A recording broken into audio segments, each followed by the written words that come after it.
Ada pertemuan yang luar biasa berkat waktu yang diberikan oleh Kemensos, dan sungguh luar biasa hari ini Pak Gus Menteri berkenan untuk hadir untuk membantu mencarikan jalan keluar untuk permasalahan yang sebenarnya sepele. Cuman akhirnya berkembang kemana-mana karena visi misi kita adalah bagaimana jangan sampai para donatur atau orang-orang yang ingin menyumbang kehilangan rasa percayanya lagi. Karena itu berkenaan dengan visi misi daripada Kemensos juga. Kami di sini sama-sama mengikat ingin saling mengisi supaya kedepannya jangan kasus ini menjadi satu contoh yang buruk di masyarakat bahwa saya nggak mau bantu orang deh, nanti takutnya jadi kayak begini, nggak gitu. Nah, oleh karena itu terima kasih banyak waktunya untuk Mas Menteri, untuk Bu Sekjen, Bu Mira, dan Pak Taufik, Pak Wamen, dan lain-lain, serta ada Pak Yusuf Hamka juga. Saya juga kaget ketemunya di sini ya. Silakan Pak. Ya, jadi saya terima kasih lah hari ini kedatangan tamu-tamu istimewa ya, Mas Densu dan juga ada Mbak Novi dan teman-teman yang lain, Pak Yusuf Hamka. Saya dengan Pak Wamen menyambut baik ya upaya-upaya untuk tabayun, untuk saling mendengar, untuk saling mengklarifikasi. Nah, mempelajari apa yang kita ikuti beberapa hari terakhir kaitannya dengan pengumpulan uang dan barang. Itu istilahnya begitu kalau dalam undang-undang. Dan ini menyangkut wilayah kerja Kementerian Sosial. Di mana terus terang saya lihat ini semuanya berawal dari niat baik. Semuanya ini berawal dari niat baik untuk membantu saudara yang lain yang membutuhkan bantuan kita. Tetapi karena satu dan lain hal kemudian menimbulkan kesalahpahaman. Nah, untuk itu saya ingin kembali kepada niat semula ini. Kita ingin kembali kepada niat semula untuk bisa saling membantu agar tidak menimbulkan kesalahpahaman di tengah-tengah masyarakat. Saya apresiasi Mas Densu ya, yang luar biasa menurut saya, kepedulian terhadap sesama. Mbak Novi dan yayasannya juga sudah tahun 2020 berdiri sampai sekarang, isinya juga membantu orang terus. Tapi karena ini ada diawali dari mungkin kesalahpahaman, ketidakmengertian, kemudian menimbulkan satu diskusi di ruang publik yang kalau ini tidak didudukkan perkaranya bisa menimbulkan fitnah. Nah, maka pertama-tama saya dengan Pak Wamen mengajak semua teman-teman termasuk Mas Agus ya, Mas Agus Salim ya, dan juga para pengacara, mari kita duduk bersama, mari kita bicara, kita cari solusi ya, itu yang terbaik adalah mencarikan solusi. Kemudian yang kedua, saya juga ingin mengajak semua kalangan untuk memahami semua ketentuan-ketentuan yang ada. Saya menyadari bahwa belum semua ya, karena mungkin sosialisasi kami kurang, sehingga banyak juga di antara teman-teman yang terlibat di dalam pengumpulan donasi itu tidak melalui proses yang semestinya. Di antaranya itu adalah proses untuk meminta izin sesuai dengan perintah undang-undang lewat Kementerian Sosial. Itu kami sadari banyak yang belum tahu. Jadi kalau sekarang masih ada yang melakukan kegiatan-kegiatan itu belum mendapatkan izin, itu hal yang sangat kami maklumi. Nah, ke depan kita ingin ya, Mas Densu, Mbak Novi, bantu kami untuk ikut mensosialisasikan bahwa ini harus ada proses yang harus dilewati. Dan itu tidak sulit, itu mudah, dan bahkan kita bisa saling membantu, kita bisa saling menguatkan. Bahkan mungkin Kementerian Sosial juga memiliki data-data yang lebih akurat tentang sesungguhnya siapa yang mereka patut untuk kita beri bantuan. Saya ingin sampaikan bahwa banyak sekali lembaga-lembaga yang mengumpulkan uang dan barang itu bekerja sama dengan kami. tapi juga lebih banyak yang belum bekerja sama dengan kami. Saya apresiasi Mas Densu, Mbak Novi atas kejujurannya. Datang dengan kejujuran, datang dengan ketulusan, datang dengan hal-hal yang menurut saya mulia karena akan membantu orang lain. Nah, kalau sekarang ada masalah-masalah yang tadi saya sampaikan menimbulkan diskusi yang mungkin jadi membuat kesalahpahaman yang makin melebar, saya ingin mengajak semua untuk duduk, ya, kita carikan solusi, dan modalnya sudah ada.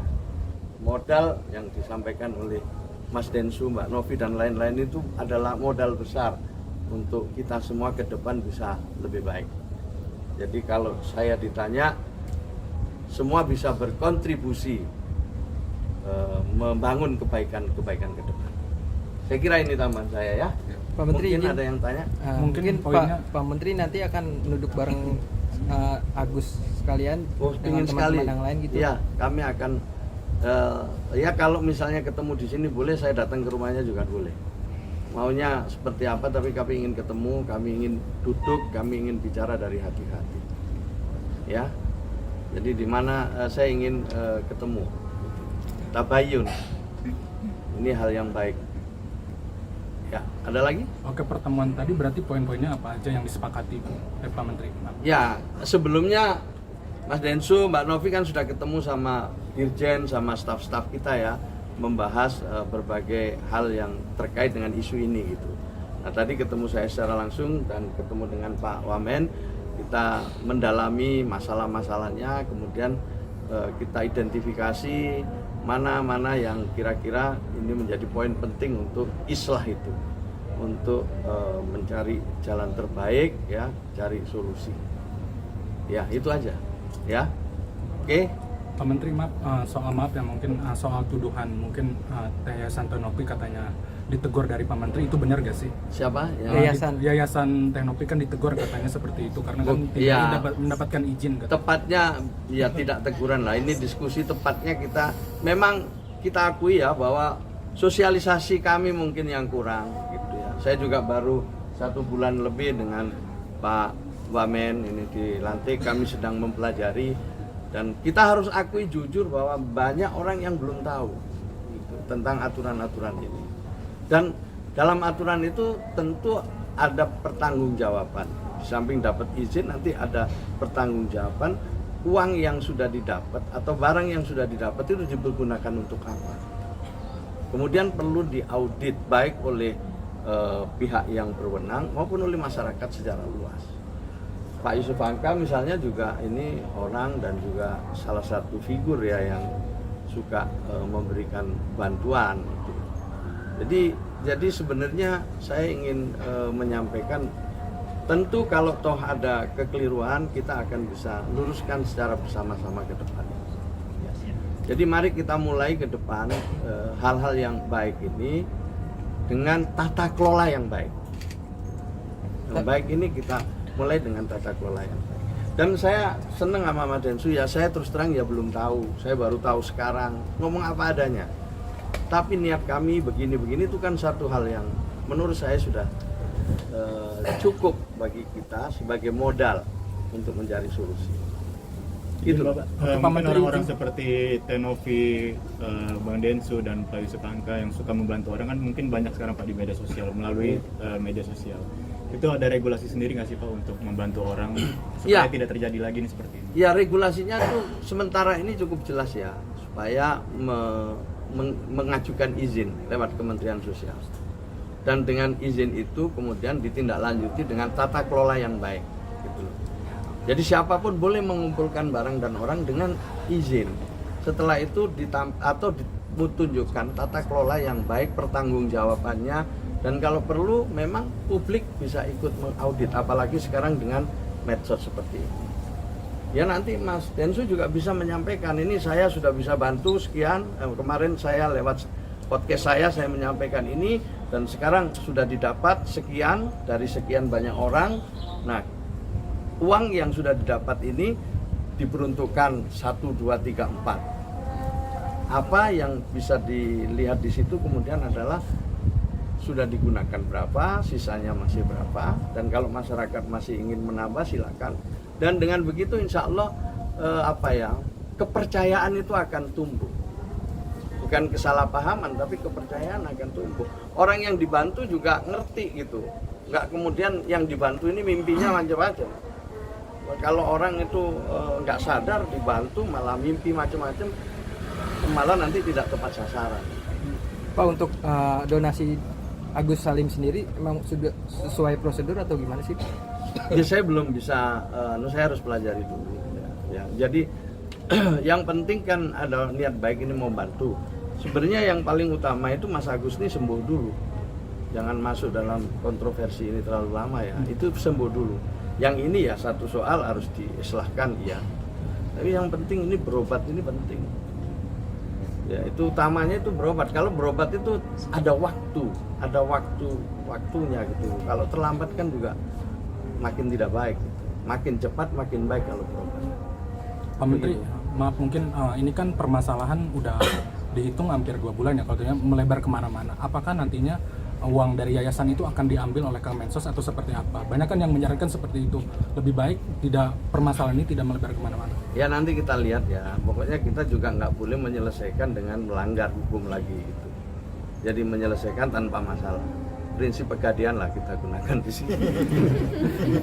Menyelesaikan masalah, ya kan? Menyelesaikan masalah tanpa masalah itu yang kita coba lah. Mari ini tadi semuanya niat baik. Mari kita kembali ke niat baik itu.